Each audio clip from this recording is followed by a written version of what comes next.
Assalamu alaikum, dear viewers. In today's video, I will share something personal. For those of you who have followed my channel from the beginning, you will know that as a child, I was a victim of domestic violence, being the son of a troubled soul who took out his frustration by beating me up regularly.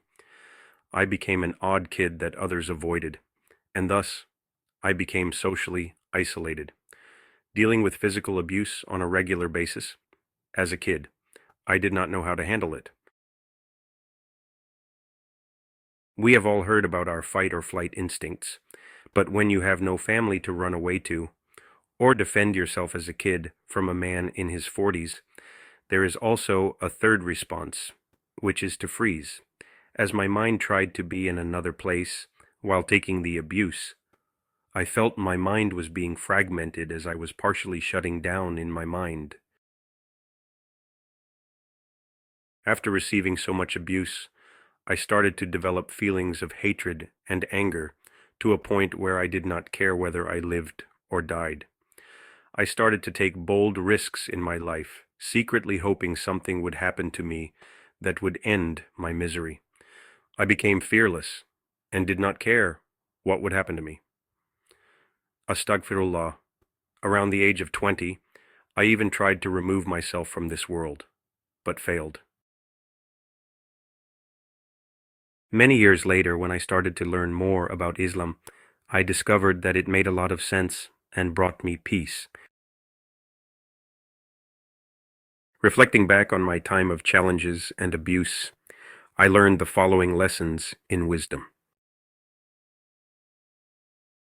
The absence of fear is not the same as being courageous. When you fear nothing in your path of self-destruction, hoping to end your misery by some chance, it's not the same as being courageous. Once I realized that I only feared Allah's judgment and nothing else, the world suddenly became less threatening.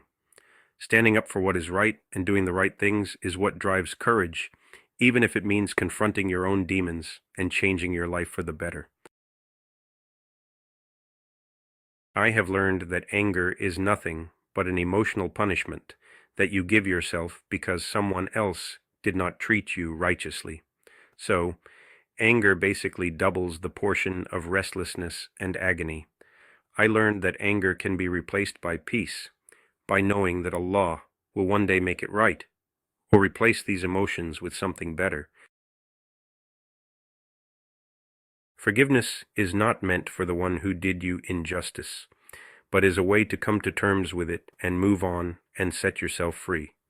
It is basically a choice where you decide, I will not allow this trauma or injustice to influence the rest of the other good things in life that are left, and move on. Do not give the beast that is called injustice more power and influence over you than it already had, so the healing process can start. Whatever your challenges or difficulties might be, know that you can be focused, courageous, and forgiving so you can move forward to a more peaceful life.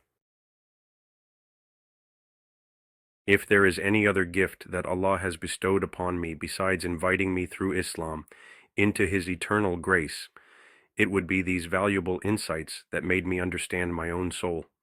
May Allah guide you through your struggles into His mercy and grant you enlightenment as well. May peace and blessings of Allah be upon you.